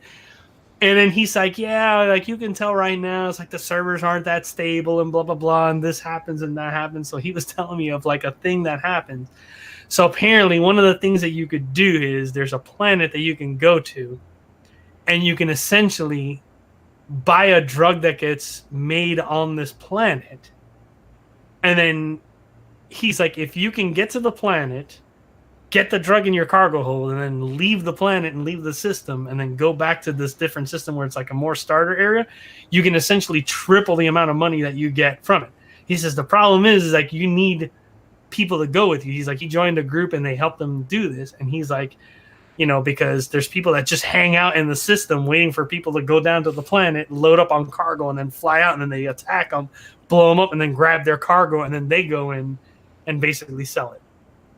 He's like, the problem that ends up happening is a lot of the times what ends up happening is you go down to this planet, you load up your cargo thing, and then you go to take off, and then the server crashes. Oh. And what ends up happening is you go back in, and the server crashes where it knows enough that you paid this money to get the stuff, but then it crashes before it recognizes, oh, you've already transferred all this cargo into your cargo ship. Oh. So you lose the cargo, and you lose your money. So he was like, yeah, like that ended up happening to him where they went and he was already flying off the planet with the cargo, and then the server disconnected. And it left him on the planet, and his ship, it teleported it back to his starting area, which was away. He's like, so I'm stuck on this planet with no way of getting back to my ship. He's like, luckily, the group that I played in, one of the guys came, picked me up, and we flew back to the starting area. He's like, what was even better that I wasn't expecting was that all the cargo was still there in the ship. So he's like, so luckily I was able to sell it off and get triple my money back. And I'm like, buddy, I was like, so tell me again, convince me again why I'm going to buy this game right now. Could you imagine writing or sending like an email about that? I am trying to smuggle drugs. I bought the drugs and put them in my cargo hold, and now they're gone, but my money. I want my money back for my drugs. Like, man. But he sits.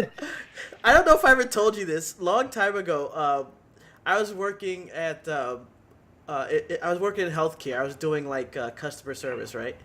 And they just started monitoring like everything you did. Like any email you would send out, they would they would read it. It was crazy.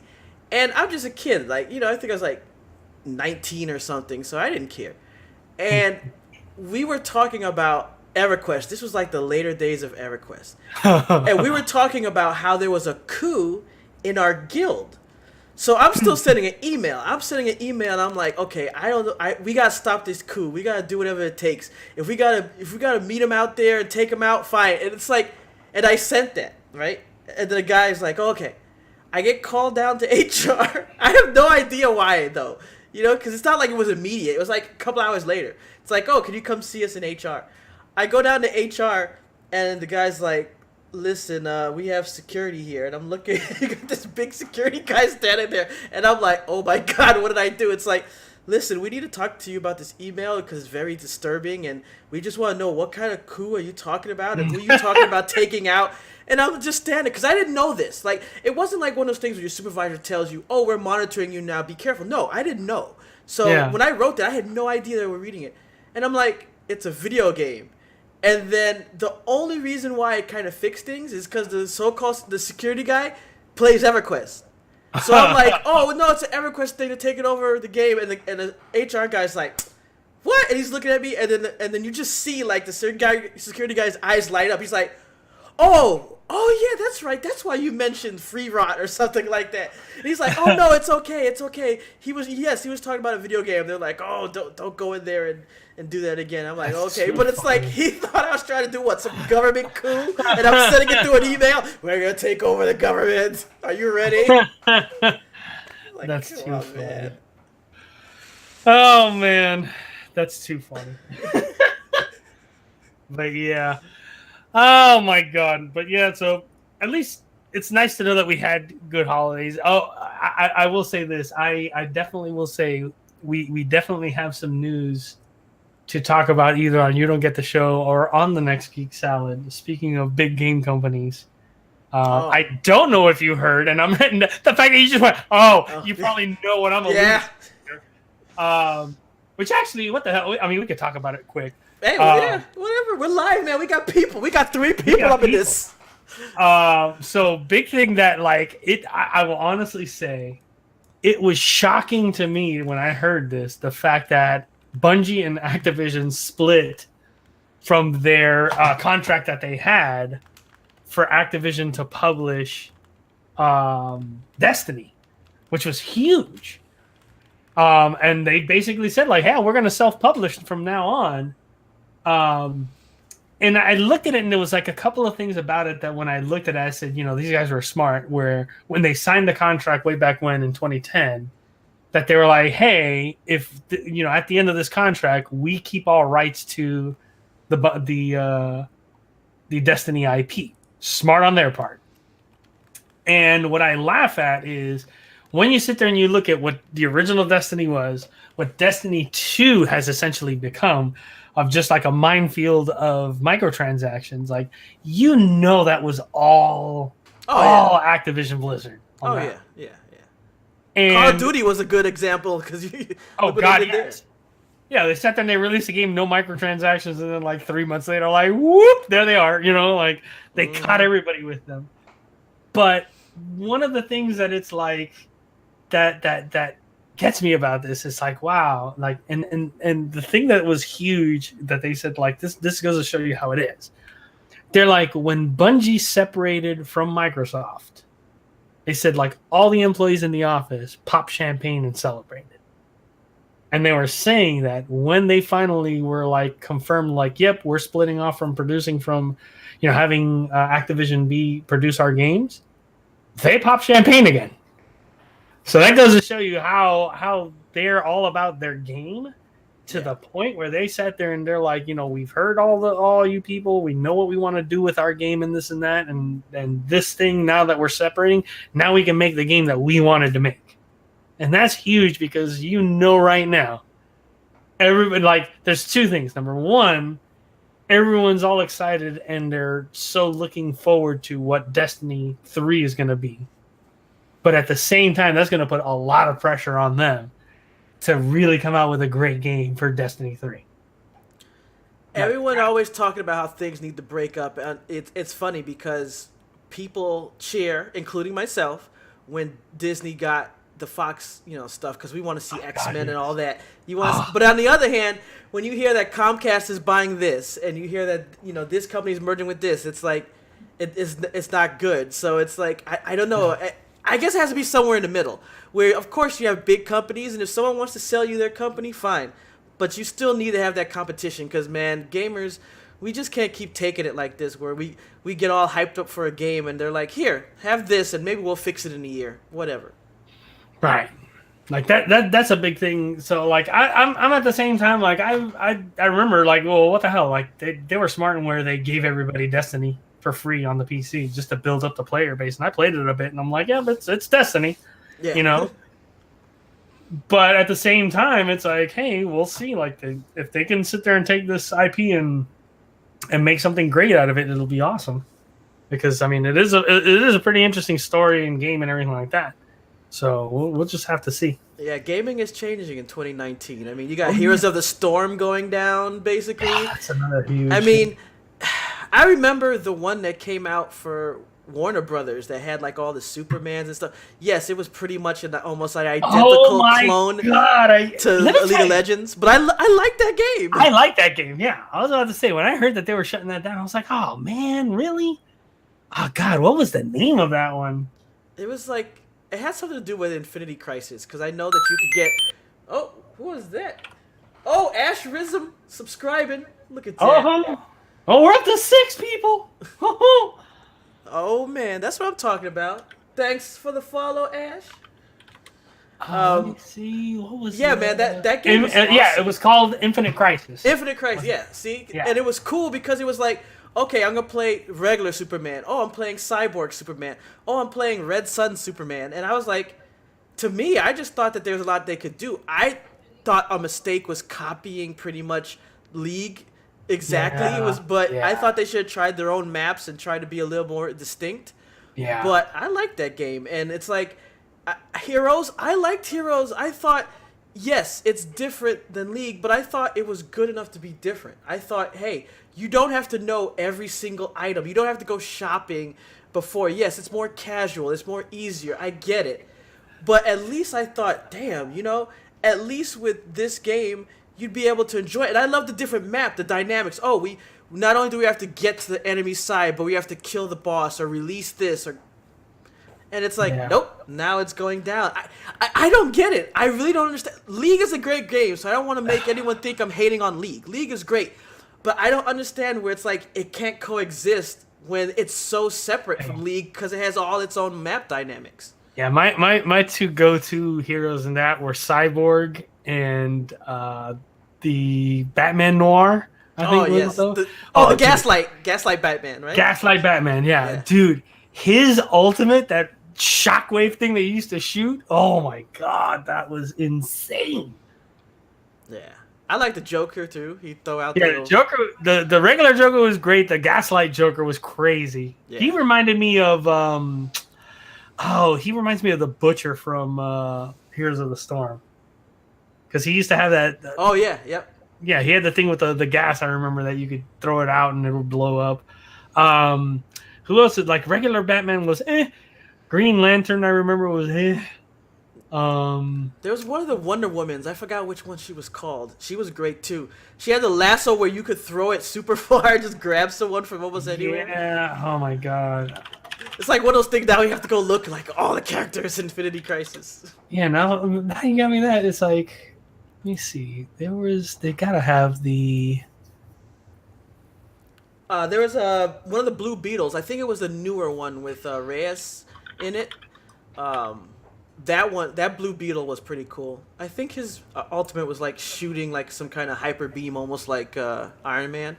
But that's right. I'm trying to remember what in the world. Honestly, though, I liked Dominion the most on that one. That was the best play mode to me. Like their standard one, which was kind of like the League of Legends clone. Even though Dominion was a clone too, but it's like I enjoyed that one. Yeah, they had the Dominion mode. They had the so it was like the different maps are like Crime Alley, Gotham Divided, Gotham Heights, Coast City. Let me see. So your characters were. So you had Aquaman. You had Atrocitus, which was the leader of the Red Lantern. Red Lanterns, yes. Mm-hmm. Yeah, you had Batman, Blue Beetle, Catwoman, Cyborg, Doomsday, Flash, Green Arrow, Green Lantern, Harley Quinn, Hawkgirl. They had Crypto? Really? Oh, yes. Yeah, I don't even remember Crypto. They had Lex Luthor. I remember Poison Ivy. Poison Ivy was her. She was like tricky because I remember you had the. She was similar to like that. That one League of Legends character, the one that had the vines, because you could throw the vines on the ground, you could grab people. I remember. Oh that. yeah. Robin, Shazam, they had Sinestro, Solomon Grundy, Star Sapphire, Stargirl, Starro, Supergirl, Swamp. That's right, Swamp Thing. I forgot. They had Joker, Wonder Woman, and Zatanna, and then they had the different versions of those. God, I remember that game so bad. Holy crap. Yeah, characters from Prime Earth, Arcane Earth. Yeah, Arcane Earth, they had the Arcane Green Lantern, Arcane Supergirl. Atomic Earth, they had Atomic Green Lantern, Atomic Joker, Atomic Poison Ivy, Atomic Wonder Woman. Yeah, that's right. The Joker Atomic Earth, it was like his head in a glass jar on top of that big creature. Yeah. Yeah, they had Gaslight Batman, Gaslight Catwoman, and Gaslight Joker. Which I remember Gaslight Joker was the big fat one that he had the apron on. Yeah. Mecha Earth, they had Mecha Superman, Mecha Wonder Woman. I think that was the one that was really good. Mecha Wonder Woman was really powerful. Oh, that's right. The Nightmare Earth, they had the Nightmare Batman, Nightmare Superman. The Nightmare Superman was creepy. Yeah, Nightmare Superman was nasty. Yeah. That is crazy. I don't know. I just thought that game had a lot of potential. I just think it needed to just redo it. Like, I almost thought that they should have went the Heroes of the Storm route and gave you really unique maps that maybe matched the city. Like, if it really did look like Gotham and you were going around doing things in there, that would be cooler. But unfortunately, maybe if it came out today, it'd still be around. Yeah, that was the thing, because I remember one of the things in the in one of the levels, or it was like Gotham or one of the cities or Metropolis, like it would have the cars, and if you attacked the cars would blow up and it would do damage to people around them. Like, that was another thing that I remember that you could do that was like unique to the game itself, because that was like one of the things that they didn't do in any of like the League or any of the other MOBAs, where it was like it didn't have things that you could attack and blow it up. Because I remember one time I was playing Gaslight Batman, and I knew there was somebody in this like one area, and I shot my ultimate out towards them, and they just missed my ultimate, but they were in between two cars, and my ultimate hit both cars and blew them both up, and I ended up getting the kill because of that. And I was like, what? And I thought I hit him with the ultimate. And it wasn't until I ran in by the area where he was that I realized the two cars were destroyed. I'm like, oh, that's how I killed him. Yeah. And I remember because he cursed me out in the chat, like, man, it's messed up that you killed me like that. Oh my God, you just talk about a throwback. Good Lord. That's what we do here. Oh man. But yeah, guys, that just about wraps up our latest Geek Salad. Hope you guys enjoyed, especially you guys watching on Twitch. I think it was a success because we're very, very new at doing this. Yes. And this is our first stream of the show. So, we topped out at 6 people. That's a success. I'm not out here. Follower? Yeah, I'm not out here expecting tons of people following us when we don't even have a schedule yet.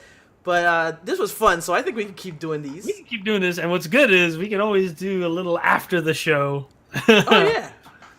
So, yeah, guys, so we do this. We try to do this about once a week for you guys. We hope you guys enjoy it. Like and subscribe, because we correct me if I'm wrong, this will go up onto the YouTube channel, I suppose. Yes, it still will be on YouTube and in podcast form. So you can find it iTunes, Stitcher, any place you get podcasts. We're there, even Spotify. Ooh, we're upgrading. We're getting on Spotify. No, in 2019, baby, we're taking over. We're rolling now. We're streaming. All right. Yeah. But yeah, guys, as always, subscribe. We have other great shows that we do on the Obsolete Gamer Network, so don't be shy and just come on for Geek Salad, or for You Don't Get the Show. We do a whole bunch of shows, so we hope you enjoy those as well for you. But other than that, stand by for you guys that are watching on Twitch. We will do a bit of the after the show, which if you guys through YouTube, you won't probably see the after the show, so you will have to come and watch the stream when we do. We'll probably get a more solid scheduling going once we figure out what we're doing here. Exactly. Because as I say, we're doing it live, baby. Do it live. Figuring it out as we go. But thanks once again, guys, for coming on and watching the show. We appreciate all the comments that you guys leave for our videos. We will respond to those if you do leave them. But as always, I'm your host, Randy, for Geek Salad. This is Jose. Peace. Peace out. Well, all right. Well, at least now we can continue the after the show. Yes, that concludes the recorded section that goes up on podcasts and YouTube. It goes We're on still YouTube. here.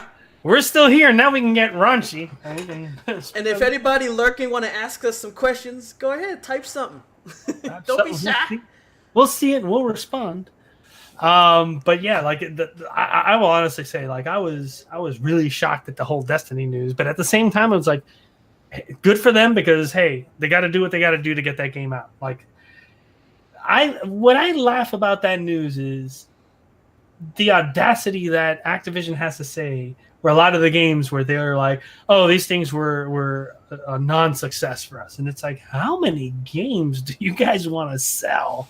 Like, especially when you're like, you know, you look at Call of Duty, it cost them like $250 million to make, and in their first 3 days they made $500 million, and they're like, oh, if it was a failure, I'm like, dude, seriously? And what I want to know is that okay, and this is the same thing that irks me about how they do bonuses or something in a work.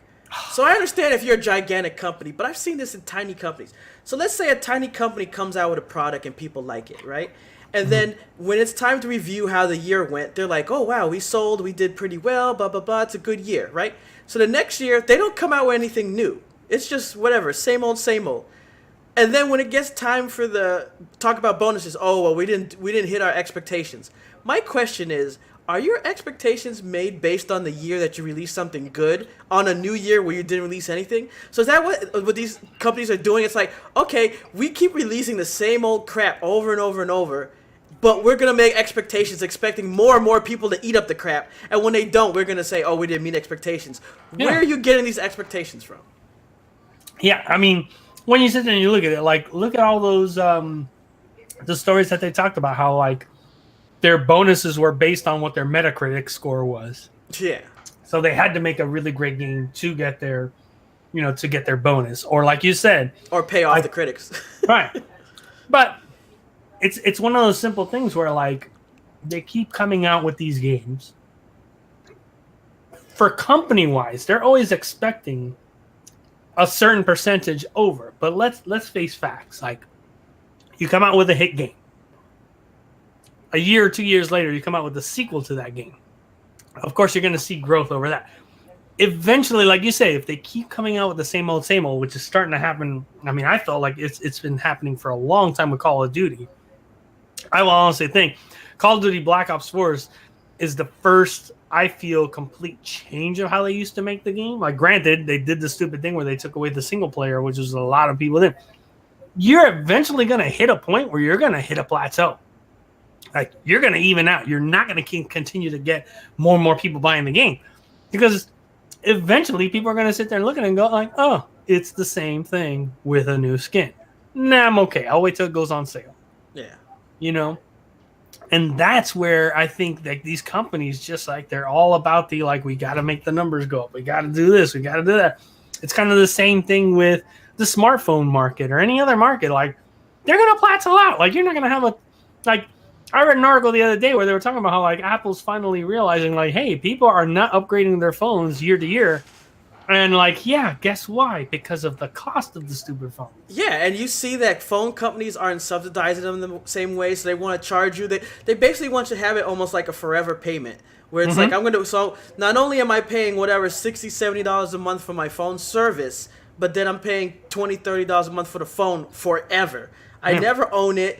And it's like, but then after maybe a year or two, oh, well, trade it in and we'll only add $5 more, but you'll get the brand new. People are getting tired of that. And I think that that's a good analogy because that's what's going to happen with games.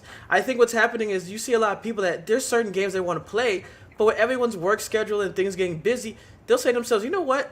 I'm going to wait until it's you know, the gold edition. I'm going to wait till all the DLCs are added. I'm going to wait till it's on sale. I mean, look what happened with 76.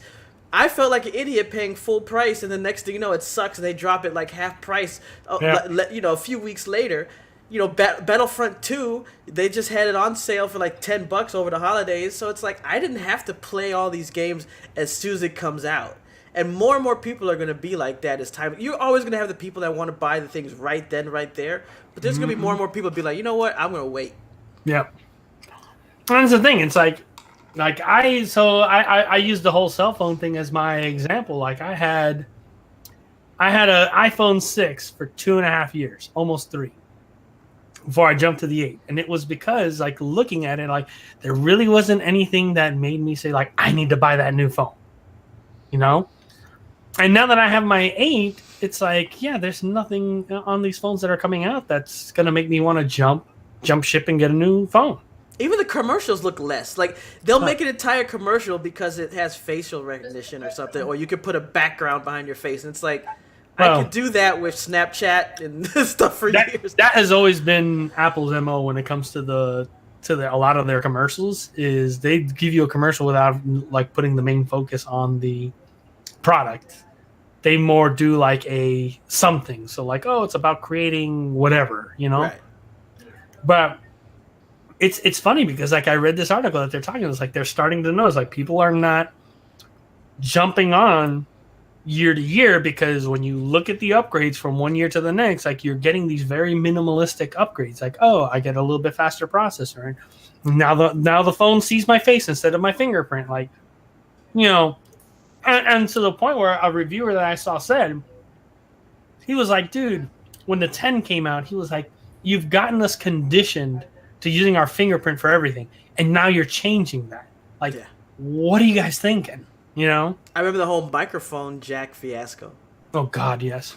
And it's funny because now I forgot what it was, but I just read an article a little while ago that they talked about how with the failure of USB-C headphones, like we may see the resurgence of the headphone jack because, you know, nobody was getting headphones that have the USB-C in them. Oh. So, but it's crazy. Like, it's gotten to a point nowadays, like, it's just seeing how the whole industry itself, especially with the whole, like, now it's gotten crazy, especially with like all these like trade embargoes and this and that and blah blah blah. It's getting crazy to the point where seeing how technology itself is just, the prices are going up. This is going up. That is going up. It's really, really sad just to see how it's getting there, and it's messing up everything. Like, I feel like it's getting harder. Like you said, like companies are just so desperate to like get back their investment that they're just trying to do everything that they can to get every little dollar, and they don't care how they do it. You know? And especially since they're going to get their money anyway. You know, it's like in the end, the people be like, oh, I didn't get a bonus either because we didn't reach our mark. BS. You got something. It's the little workers that got nothing. Yeah, and that's the thing that I look at is, you know, I completely agree with you, is they're going to make their money because everybody knows somebody that it doesn't matter how crappy the Call of Duty is year to year. There's people that that as soon as they announce it, they go out and they pre-order it. Yeah. You know, and it's like, and if you look at me, like we discussed this a bunch of times on the show. It's like you have two games, Battlefield and Call of Duty, and you have people that are diehard Battlefields and people that are diehard Call of Duties. And I've always been a diehard Battlefield. I will buy Battlefield no matter what, how crappy it is or whatever. I've always liked their games. And it's funny because there's been versions of the game that I've bought it and I'm like, ooh, I should have waited. You know, like if you look at it, like I loved Battlefield 3, loved Battlefield 4. Hardline was garbage. It was a flaming garbage pile.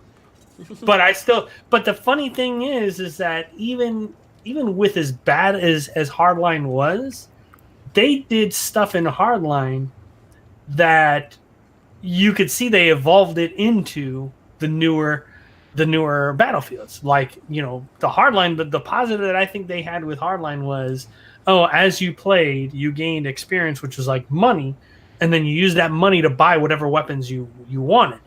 I liked that fact of it because it was like, oh, I don't have to sit there like Battlefield 3 and Battlefield 4 and grind for 1,000,000 hours just to unlock this gun for the assault class. Like I could literally go into assault and say, I want this gun. I'm going to save up the $1,500 and boop, there you go. Now I have unlocked it with XP and I can start using it. Right, yeah. And they've actually followed that forward with all the Battlefields after that. Battlefield 1, they made it where you got merits and then you sat there with your class. Like you just had to play enough under that one class to get to, like, let's say level 10, and then you could buy that one gun. Like you didn't have to unlock it by grinding out. And I thought that was great. And like now with Battlefield 5, everyone's like, "Oh, it's a half a game of blah blah blah." Yep, it is. But you know what? You could see, like, I know for a fact that was not DICE's decision to release the game that how it was like that. That was EA. Wholeheartedly, that was Oh EA. yeah. Because if you look at every single Battlefield prior to that, man, they did not release it until they were like, "This thing's ready to go." You know. So that was all EA right there because they knew, a new Call of Duty's coming out and they're changing the game. We got to sit there and come out with one, and it's like that. And I mean, and like I said, I've never been a Call of Duty person. I will honestly tell you, probably other than Black Ops 4, the only other Call of Duty game I bought was either the original Black Ops. I don't even think I got Black Ops 2. I think I did Modern Warfare 2. Yeah, it was either whichever one's newer of between either Black Ops or Modern Warfare 2 or 3. That was so I didn't get the Modern Warfare that when it went into space, which I think that was either 3 or 4. I don't even know. Did they do a 4? I don't even know. I don't think they come out with so many now. I forgot. It's been so long, I forgot. Hold on. I don't know if I jumped out by mistake. Because I hit the thumb button that was the backwards on the thing. I'll find out now. Yep, I literally. Yeah. Yep. Let me see. See, Modern Warfare. They did a Modern Warfare 3.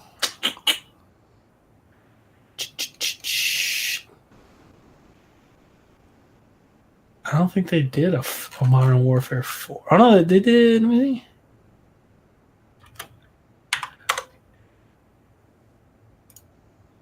Oh, no, yeah, they did do a Modern... No, that's Call of Duty Modern Warfare. I don't think they... I don't think they did a Modern Warfare 4. So 3 was probably the one that they went into space. I didn't get that one. So, yeah, so it was either Modern Warfare 2 or Black Ops. I think I did 2. Black Ops 2, let me see, because if I read, I'll know if I got it if it was like based on the story. Because set 2 different times in the 1980s and 2025. So I didn't get Black Ops 2 because I remember the Black Ops that I got was the one that was strictly like in the 80s and stuff like that. So I didn't get Black Ops 2. So it was either Black Ops or Modern Warfare 2. Whichever one was the newer one, that was the one I got. Which, looking at this, Black Ops 2 was November 2012. And Call of Duty Modern Warfare 2 came 2014. So 2014 was... So the Modern Warfare 2 was the last one, other than Black Ops 4 that I got. And I will say this, like, the thing that got me to buy Black Ops 4, funny enough, wasn't the multiplayer, wasn't the zombies. It was Blackout. And I feel that made me buy that game because I love PUBG, but it's like even as long as that PUBG has been out, it still feels like an unfinished game. And I love Fortnite, but I am horrific and I hate the building aspect of it. Yeah. So when I sat there and I played the beta of Blackout and saw like, holy crap, this is like the speed and intensity of Fortnite, but the polish and everything of PUBG, I was like, I'm sold. I'm like, I'll probably never play PUBG again. You know, and it was amazing. Like, as a matter of fact, me and I started playing with a buddy of mine that he really got into PUBG. He really liked PUBG, and I started playing Blackout, and I'm like, man, if you love PUBG as much as you love it, like, I was like, you are gonna love Blackout. And I got it for him for Christmas, and literally we've been playing it. And he's like, holy crap, this is just so much better. And I'm like, yeah. I'm like, I literally don't know how people like still enjoy it. And I mean, it's funny because we started playing and you could see how horrible we were, and like we've been playing for a couple of weeks now and we've gotten so much better at that game. And man, like we haven't won yet. Like it's eventually coming. We're gonna win. But it's like, ooh, that game, man. I'm gonna have to start playing so I can get better. It's yeah. Like if you ever want to do it, like you and me, we'll jump in and play. Because let me tell you, it is such a fun game to play. But all right, so we're gonna do a cool thing since we're done with the stream. We're going to invade another streamer with our 3 followers. And a good friend of ours, Retro Therapy, is up there streaming. So let's invade his. We're gonna do a little switch over and then invade it. It'll be the first time I actually ever did invade. So this would be funny. I'm not even sure how it works exactly. I don't even know. It tells him, but yeah, because if you start hosting him, it'll tell him. But I laugh at like the whole. I crack up at when if you've ever seen what's his name Shroud do that to somebody. It is the funniest thing ever, dude. Because like Shroud pulls in 3, 4, 5,000 viewers, and he sat there like right now he's got 30,000 viewers watching him play PlayerUnknown's Battlegrounds, and he's done that where sometimes he'll be like up late at night and he'll have like 15,000 people watching him. He's like, all right, let's go invade something.